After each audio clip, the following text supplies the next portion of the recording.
Right, here we go. Starting the stream up. Salute to Knicks Nation. Another edition of the Quarantine Stream. CP from Knicks Fan TV. My man Jay Ellis from Nick of Time Show. Jay Ellis, on this episode, we're going to talk about the return of the NBA. The NBA is back without the Knicks. But there are some key dates that we want to get into and inform the fans on. And we're going to talk about that. And we're going to talk about the potential return of one Mike Woodson, the fan favorite coach, has been named as a potential candidate that will come in for an interview for the Knicks head coaching job. So certainly, gave Knicks Twitter a little bit of a buzz today and certainly interesting. So let's start it off. They're going to kick back the season off end of July 31st. Disney World is the site, as we know. They're going to go with the 22-team format, 16 playoff teams, plus 6 bubble teams, and that includes 1 in the East and 5 in the West. We missed the bubble. We missed the bubble, JLs. We did miss the bubble at 21 and 45. We missed the bubble, but, it's so funny. If you had a full year of Mike Miller, you might have been in this thing. In the bubble. What's the winning percentage? 33? You might have been in this thing with Mike Miller. So bring back Mike. Yeah. So those of you that want to be in the lottery, thank David Fizdale. Thank you, Fizz, for starting us off right. You know what I mean? That's a superstar. Who knows? We'll see. That's it. So they're gonna do a training camp June 30th, which is at their home site, the NBA teams, and then they'll do it July 7th. They'll go to Orlando and kick things off. Key dates for the Knicks, once again, lottery, Jay Ellis, August 25th. NBA draft lottery, August 25th. Mark your calendars. We are 2.5 months away, just thereabout. Knicks are locked in, Jay Ellis, at the 6th seed. So let's kick it off on the Tankathon right now. You got Golden State in 1. You have Cleveland 2. Minnesota coming in 3rd. Atlanta coming in 4th. If the Knicks would have lost that game to the Hawks, they would have been in 4th. But Julius Randle was too good. It's just too much Randle. There's too much Julius and was spinning and winning. All right. Detroit Pistons 5th, Knicks in 6th. So as we look at the odds, here's how it's looking, JLs. Right now, we are looking at almost a 50% chance at 7 or 8. Jay from Florida, close your eyes because the Halliburton train could be pulling into Penn Station, JLs. Yeah. Hey, not a bad thing about my book, but just saying. 7th place is 30%, 8th place 20%. Hallelujah. What's 7th place? Oh, yeah, 7th or 8th.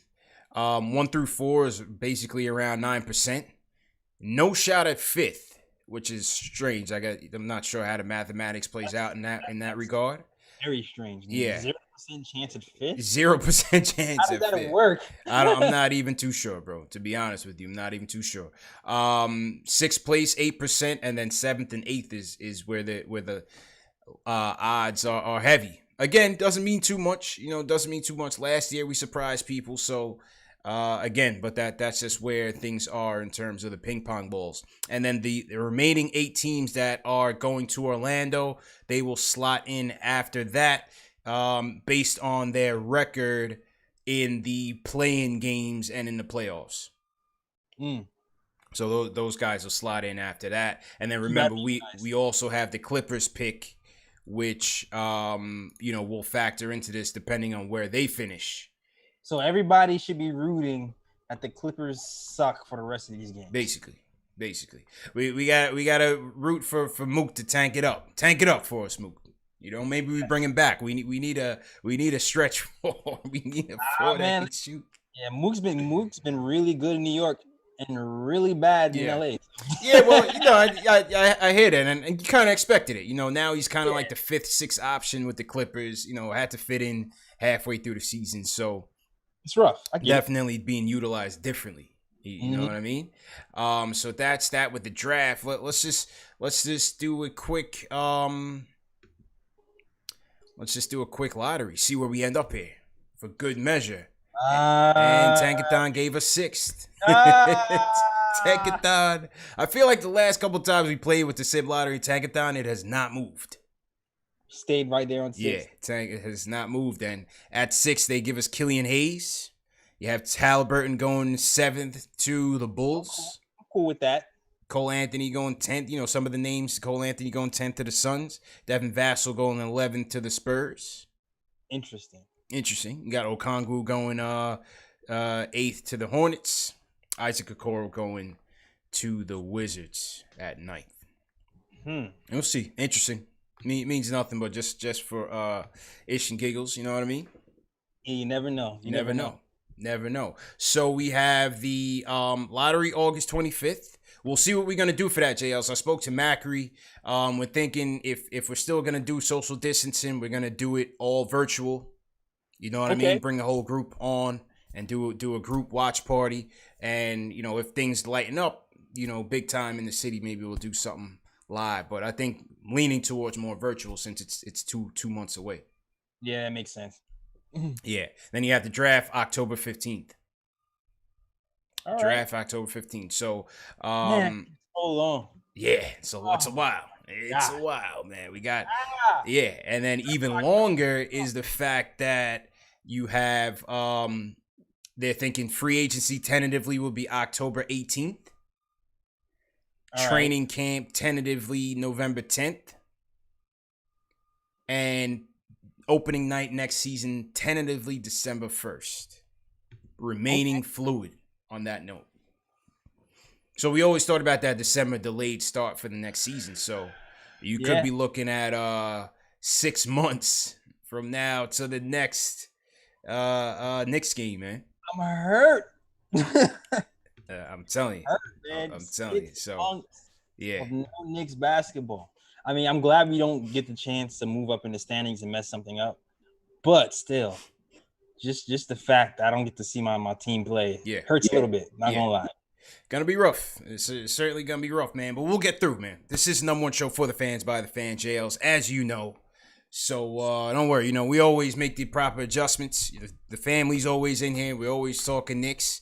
And so we'll figure it out, man. We'll get a solid content calendar together and you know, get to keep the people engaged until we get back into the swing of things. So let's see how that goes. So to everybody in the chat, once again, hit that thumbs up button for you boys. Gonna be a short show. Definitely want to get your reactions to all things Knicks. We're gonna get into the Woodson stuff next as well. So definitely call in 657-383-1509.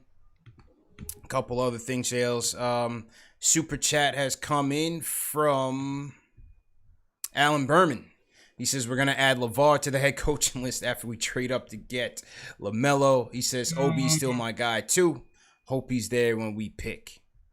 If LeVar is the head coach and we ended up getting LeVar's a wild card for Leon Rose. you know LaMelo's going to play 48 if LeVar's head coach. I'm telling you right now. 48 and overtime. Book it. Throw it in the books. Pretty much. Yeah, absolutely. So, yeah, we'll see how all that plays out. You know, one of the things that was interesting was Jeremy Cohen, my guy, The Coincidence on Twitter. You know, he was mentioning the fact that based on the fact that free agency and the start of training camp are so close this year, how does that impact the Knicks in terms of chasing restricted free agents? Obviously, the top two candidates this offseason is Brandon Ingram and Bogdanovich from the Kings. Throw the money at him at midnight. But the problem is, here's the problem, which he noted. The problem is the restricted free agents can't sign offer sheets until 6 days after. Wow. So you could be looking at a scenario when the Pelicans do match. You're way late into free agency.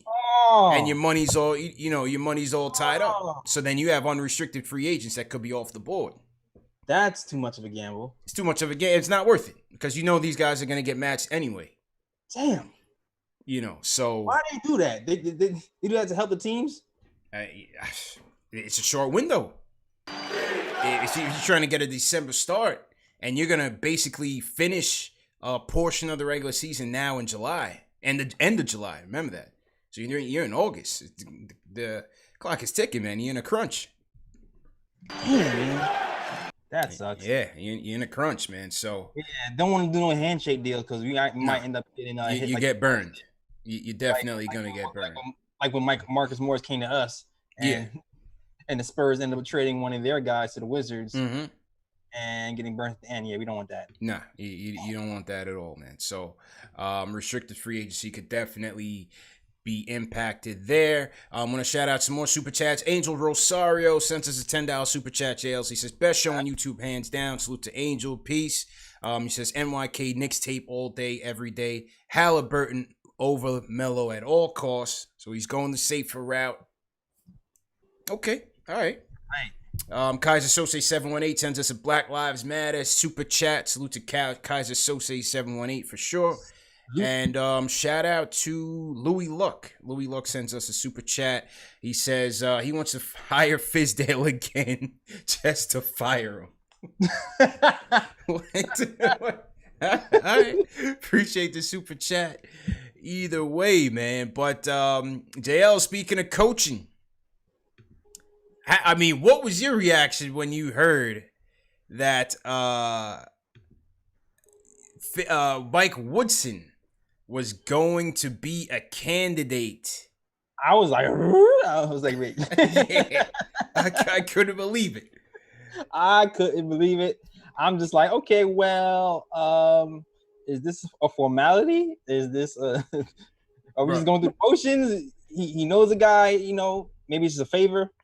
To me, it just seems like, I don't know, been there, done that. I kind of felt like when we got rid of him, he didn't deserve to get rid of when we got rid of him. Yeah, Phil did him dirty. Yeah, Phil did him dirty. Dirty. He never really got a good chance with Phil. Yeah. But that being said, I don't know. We don't have a Melo here, so I don't want to do the ISO heavy offense that he was famous for when he was in New York. I'm not sure if we can adjust or not, so that kind of worries me. Being a head coach, I don't think he'd be seriously considered. But I don't think so. Maybe outside shot, but you never know. I think you mentioned the ISO heavy offense. Does he bring in an assistant that's has a more innovative approach on the offensive end? You know what I mean? Does he change his philosophy up a little bit and sell them on something? Sell them on a miracle? Certainly possible, but I think he's on the outside looking in. But we now have 3 confirmed candidates that will be interviewing for the job. It's going to be Kenny Atkinson. It's going to be Tom Thibodeau, who is the odds-on favorite according to all major accounts. Yep. And Kenny Atkinson, as I mentioned, and Mike Miller. No word on Jeff Van Gundy. No word on Mark Jackson. People have been advocating for Stackhouse, but no word on that either. So what do you think? Oh, excuse me.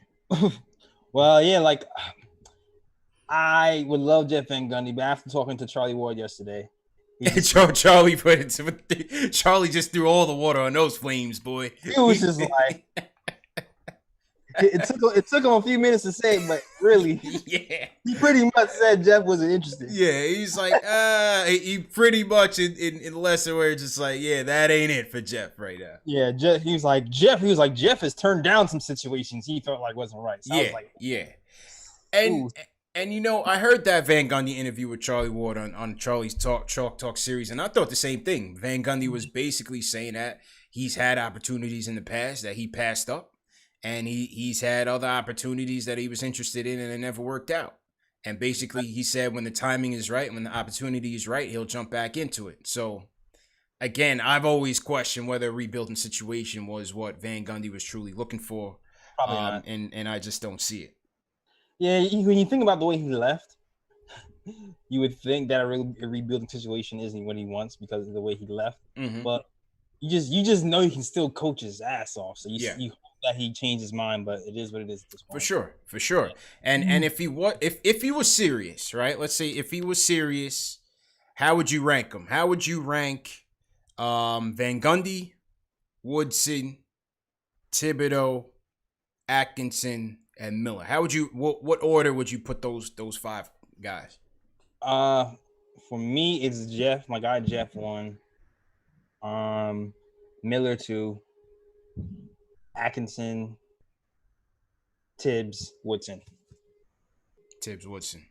Mm-hmm. I would go Van Gundy 1 for sure. I would go Atkinson, Tibbs, Miller. Oh yeah, my God, Miller last. Oh, Woodson. I go Tibbs, Miller, Woodson. All right. Yeah, Van Gundy was serious. I would go for it. Again, Atkinson. I wouldn't mind an Atkinson Miller ticket. I just feel like it's a rebuilding situation. It's a young team.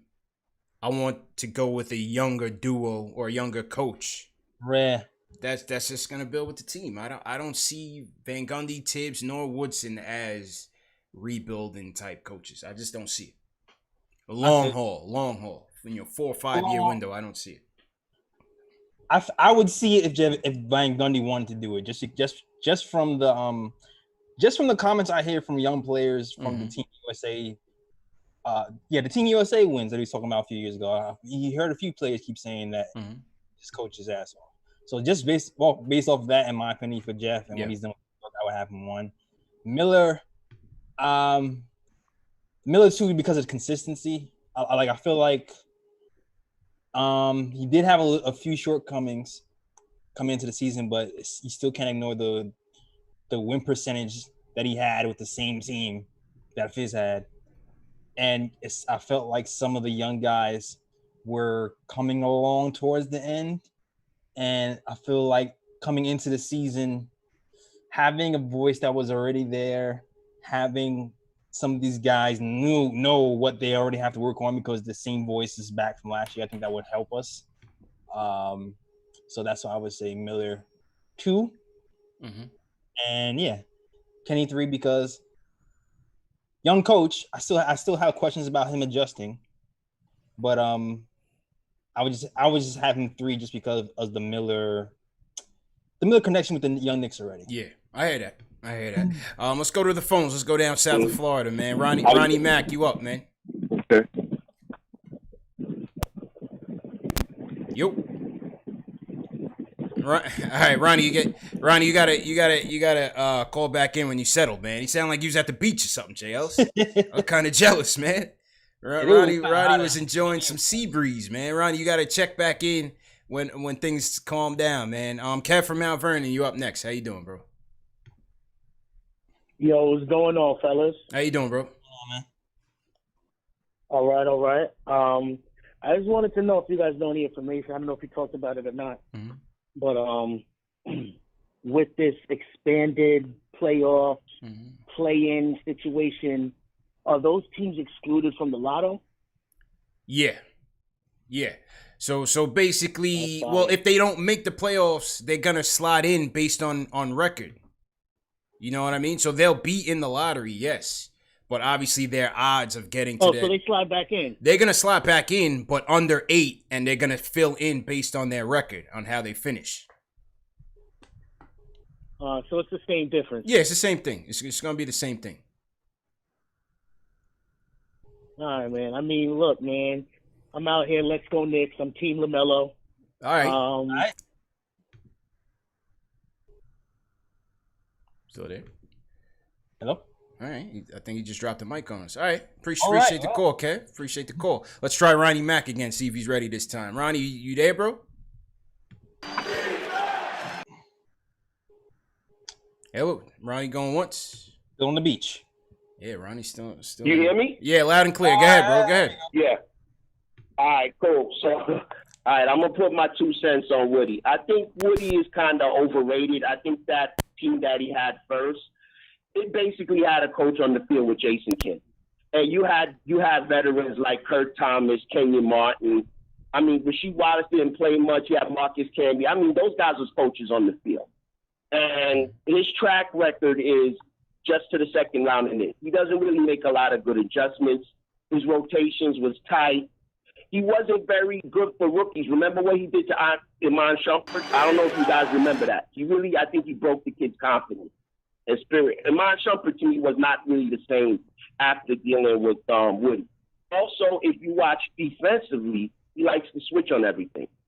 Yeah. And everything. And I believe in just getting them sticking to him and locking him down. So, and Woody switched on everything. It became so predictable that these teams were picking us apart.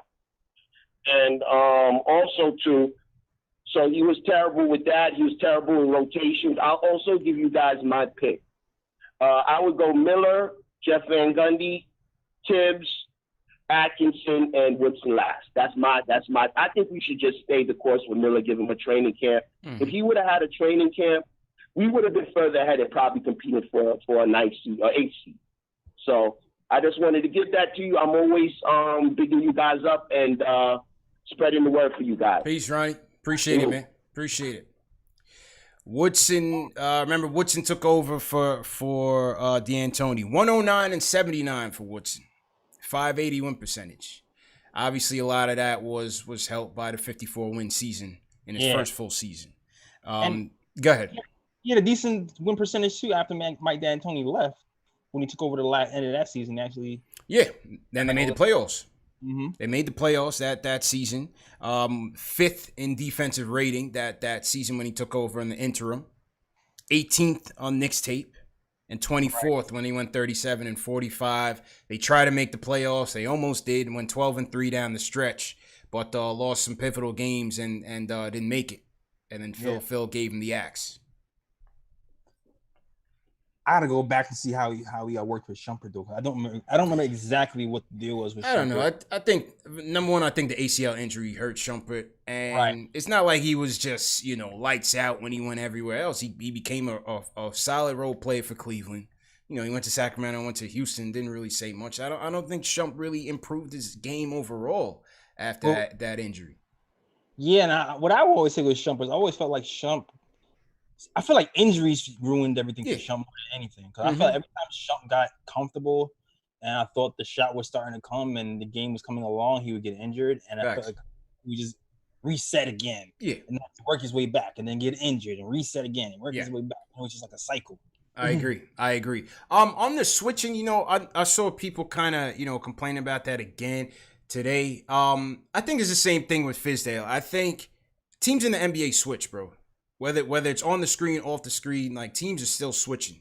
I think you still have to have the personnel to do so, to give you that flexibility, and also the personnel with the IQ that's going to communicate out there and be able to make those reads. And I think a lot of the times the Knicks just never had that personnel that was capable of handling that type of scheme.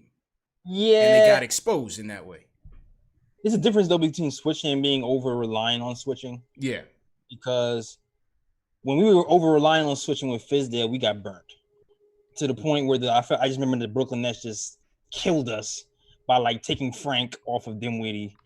And Dinwiddie just torched whoever was on him. And then when Miller came and made the adjustments, it just seemed like the switches were a lot smarter. So, I mean, NBA teams do switch, but it depends on the coach, how he teaches the different schemes on how to switch and when to switch. I hear that. Salute to everybody in the chat. Hit that thumbs up button for you boys. Remember, this is going to be an abbreviated show. So we got a hard stop. We're going to get to some more phone calls. Definitely want to acknowledge the super chats that came in for sure. Almost 500 people watching right now, JL. So salute to everybody that's watching. We hope you guys enjoyed the Charlie Ward interview last night. We thought that was a solid one again. So definitely catch up on that one after this show if you haven't already. Remember, this show is available in audio podcast format, Spotify, Apple Podcasts, Google Play, Stitcher, and Amazon Alexa as well. So always available in audio if you can't watch on YouTube Live. So to Money Mark J. Ellis, he says, where would I be without Knicks Fan TV? Shout out CP and J. Ellis. I'm good with Tibbs, Kenny Atkinson, or Woodson. His draft picks are Edwards or Toppin. Let's go. All right. Tibbs, Atkinson, Woodson. All right. And salute Kaiser Sose 718. He sends us a super chat. I can't read the comment. I can't see it. Well, salute to Kaiser Sose for the love again. All right, let's get back to the phones. Let's go to Moses. He wants to talk about the coaching search and the roster. Hello? Yo, what's up, bro? How you feeling? Yeah, I'm good, man. Yo, listen, let me tell you. If you're talking about bringing Mike Woodson back on board, man, I would say not right now. because I think we need a coach who knows how to deal with the rebuilding situation. And number two, when you talk about people like Mike Woodson, I think Mike Woodson was a great coach in New York due to the record that he had. But that 2014 season, they missed the playoff. It's not because of him. It's just due to injuries and due to the lack of the front office not giving. And the Bargnani thing was a mess. Let's be honest. The Bargnani thing was absolutely ridiculous. Absolutely ridiculous. Yeah, that too. Hello? Yeah, we here. Yeah, so that too. You know, that's why I said the front office. And he wasn't giving Mike Woodson enough good players. It still bothered me that we lost to the Pacers that year in the second round because we didn't have enough offensive weapon. But I feel like if they would have gave Melo some good star players and Amari would have stayed healthy, then maybe we would have possibly beat the Pacers. Thanks for taking my call. Appreciate it, Moses. Appreciate it. We're going to run through rapid fire. I want to get through as many people as we can. Charlie from Brooklyn, you up next, bro. Just turn your TV down or however you're watching. Just turn that down. Yo, hello? Yo, what's good, bro? Go ahead. Hello? Oh, my bad. Yeah, hello? Yep, go ahead. Loud and clear. What's up, fellas? Yeah, so I was thinking, I really don't, I really don't care what coach we get. But my thing is, I wanted a coach that defends the 3-point line. You know what I mean? Yeah, sure. Because every time, I don't know how many times this whole season we got murked on the 3-point line. You know, there was a few. I mean, as bad as we were, we could have won a few games. You know, simply because we didn't defend the 3-point line. We couldn't. You know? Yeah, I agree with you, bro. Appreciate the call. I mean, he's right, JLs. You know, we definitely gotta defend on the 3, but we gotta have the right personnel as well. Yeah, give him in mind, man. Did we have the right personnel to defend the 3? Is the question. I'm not sure if we did. Yeah, it's the same way. What Tibbs's stint with Minnesota. You know, they look at the defensive rating and how they weren't that great on defense. Part of that was Jimmy Butler being injured. And the rest of the team just not, being defensive-oriented players. Like Sheed said on the show, if you got to buy into it, you got to believe in it, and you got to execute. Yeah, and those young guys definitely didn't execute. Yeah, you got to execute that, man. But I definitely agree with Charlie. And one of the things I said, speaking of Charlie, was whether it was Charlie Ward, whether it was X-Man, whether it was Sheed, the one constant that those guys brought to these interviews in terms of the direction of the team was stability and patience, JLs. Stability from the top down and patience. Whatever coach it is, whether it's Atkinson, whether it's Tibbs, whoever, don't expect them to just transform this team automatically, right? We still need the horses. Oh, stream dropped? No, it didn't. Shouldn't have. Oh, I got a thing that says stream suspended for policy violations. Oh, they got me. Oh. All right, I think mine should be still running. Yeah, we still good money. So to everybody in the chat, once again, hit that thumbs up button for you boys. Let's get back to the phones. Let's go to Antoine from Antoine from Jersey up next, man. Sorry, guys, in my chat. Go to Knicks Fan TV. Mine's is down, seems like. How you doing, bro? Good. What's going on, bro? All right, so head coach, I'm looking at Woodson. I don't mind Woodson. We need somebody who's shown that they can do a rebuild, and he did that in Atlanta. Atkinson. I'm back. Keep hearing this name, Jeff Van Gundy, and Jeff Van Gundy is the one who gutted the Knicks. He turned the president on the GM because he brought in Camby. He brought in Sprewell, and then Van Gundy got his way and bounced on us. The next year after we got rid of and mid-season after we got rid of the GM. So he can't come back. I mean, I know people still tight about how he left and we feel like, the relationship with the front office was kind of strained, but yeah, that was such a long time ago, man. It's different pieces now. You still got Dolan here. Can they coexist? And what's his impact? What is his patience going to be for this rebuilding situation. I can't condemn him for what happened in the past, JLs. I really can't. Still holding that grudge, huh? Yeah, I can't, bro. Are you up and running on your channel? Oh, it just popped back up. Yeah, I don't know what happened. That's just YouTube being on that YouTube-ish, man. But it's all good. All good. Yeah, I can't condemn him based on the past, man. If he can still coach.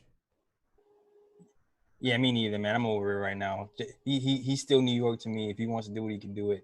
It's not the situation right now. Who knows if we get the right pieces, if he'll be interested in coming back or come back as an assistant or whatever. But yeah, I'm over it. For sure. Salute to everybody in the chat. Once again, hit that thumbs up button for you boys. Couple super chats came in, J. Ellis. Let me acknowledge.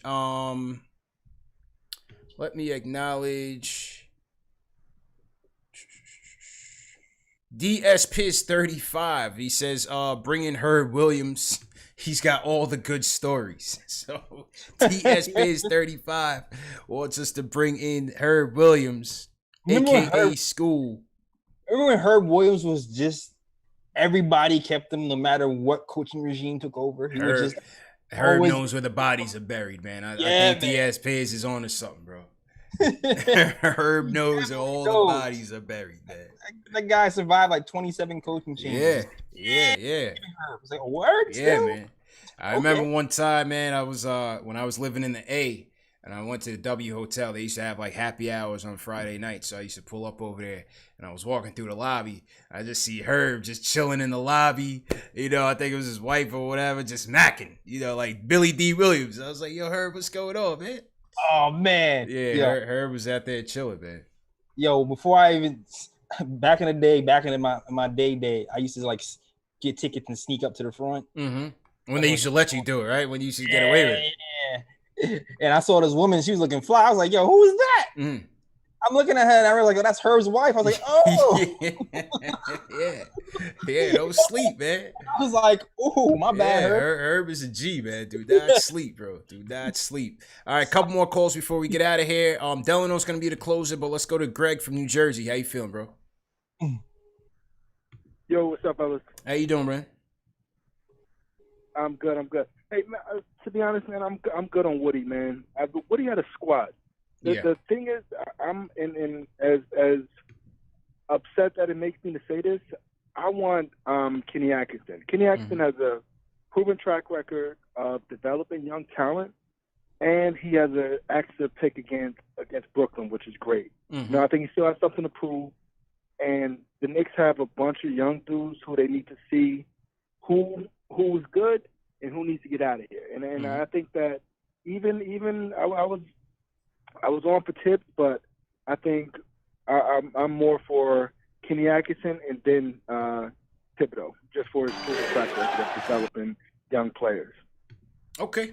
All right, appreciate it. Yeah, listen, I don't think you can go wrong with Atkinson, especially when we're going to be looking for a point guard, J. Ellis. Mm-hmm. He's going to hold these kids accountable. They said he's got a fire under him. Yeah. And so I don't think you could go wrong with Kenny. Yeah, at least for the first few years. I know that everybody keeps saying he's that guy who can develop these young kids. So even if he's not a whole full-time coach, which I hope whoever we get next is here for the long haul and not just a year. For sure. At least develop the young guys. Absolutely, man. And you know what? Our upcoming guest, Jay Ellis, should know a lot about both guys because we're going to be talking to Raymond Felton this Sunday, 3 p.m. Eastern time during the matinee stream. Rayfel is coming through to the quarantine stream, so definitely looking forward to that. And, yeah, man, we'll talk to Rayfel about Woodson and Atkinson, get his thoughts on those guys because he certainly played well when Atkinson was here for sure.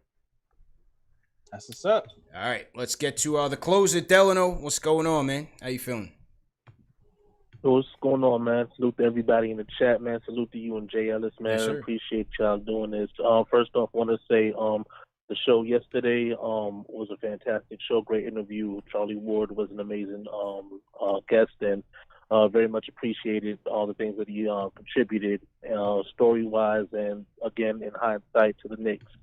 In regards to the draft situation, since we're so far projected as low as 6, and I feel like LaMelo is projected as a top 3, then we should stop really looking at Melo unless we're talking about moving up in the draft, which would require trading probably players as well. Mm-hmm. I'm good at 6, and I'm good with taking any of the other guys that's been mentioned, Kira, Killian, Tyrese Halliburton, even Cole Anthony.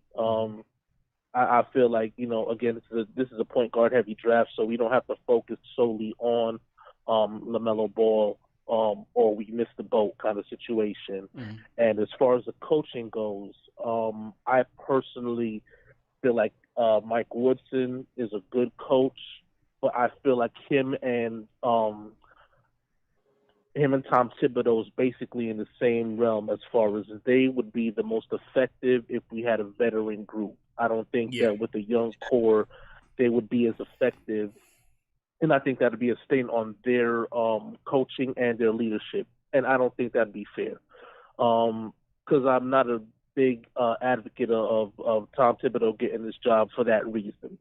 Not his coaching, but the fact that we don't have the veterans and the horses identity that matched what he already has a reputation of bringing. So with that in mind, I would like us to either focus on bringing in Kenny Atkinson or retaining Mike Miller.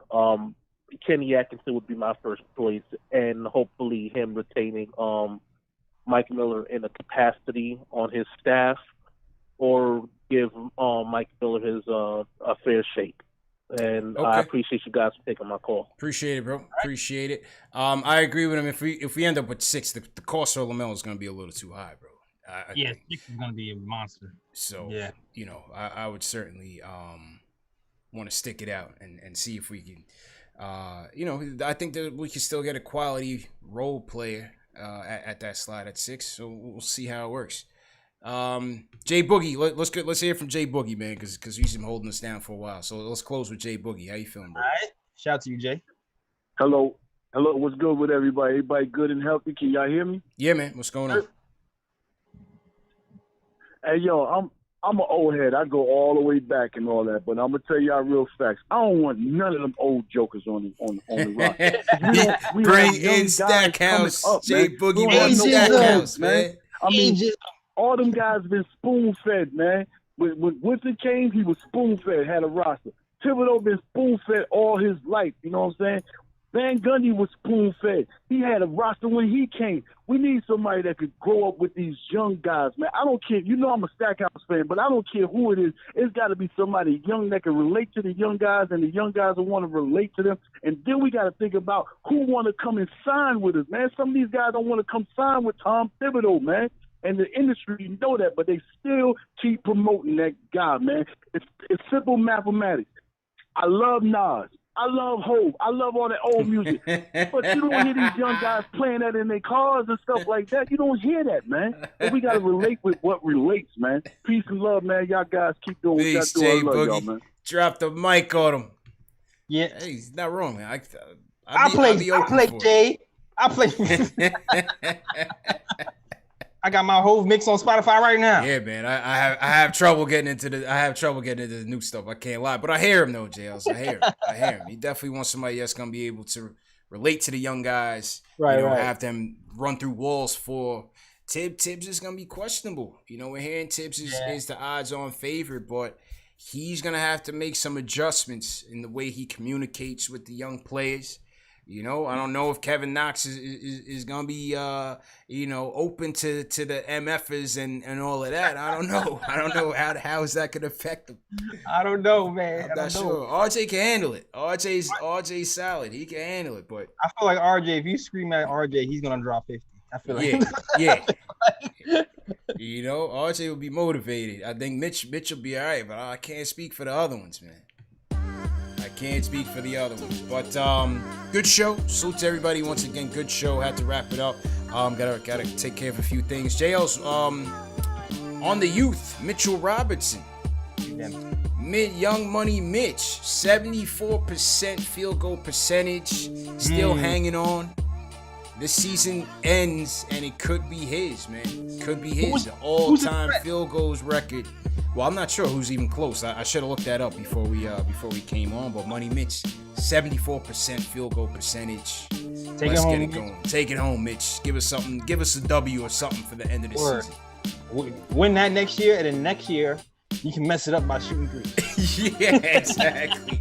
Next year, let it fly, man. But good show, everybody. Remember, Raphael coming through Sunday, 3 p.m. Eastern time. JL, I'm gonna throw it over to you.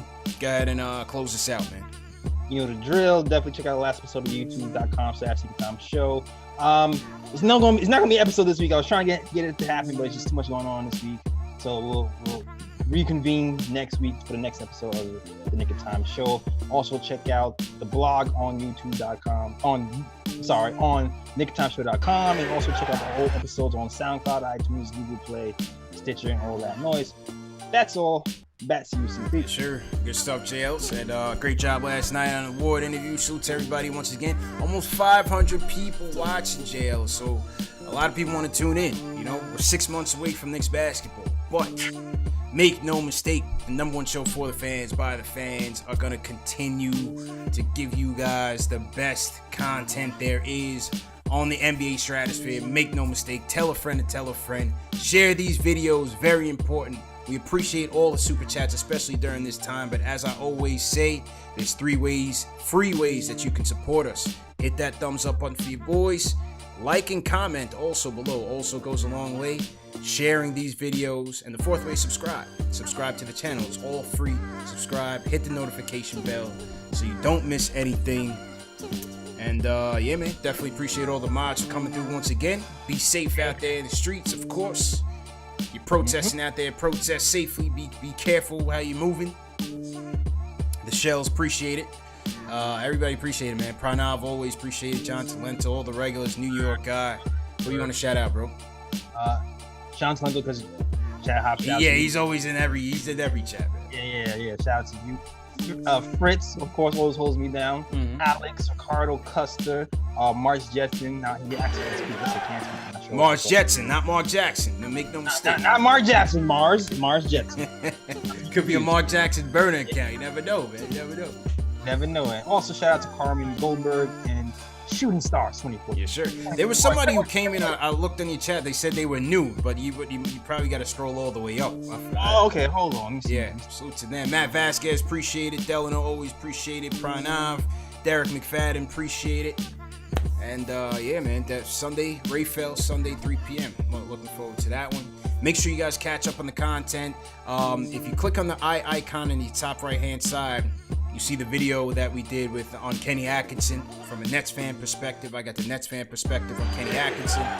All the other player appearances are on that playlist as well. If you click on the eye icon. So we got, like I said, a ton of content to get us through between now and the lottery start of the season. So you find that person, JLs? I did not. All right. Well, whoever that person is, we appreciate it. Jonathan Santiago, appreciate it. And we out of here, people. Sunday, 3 p.m.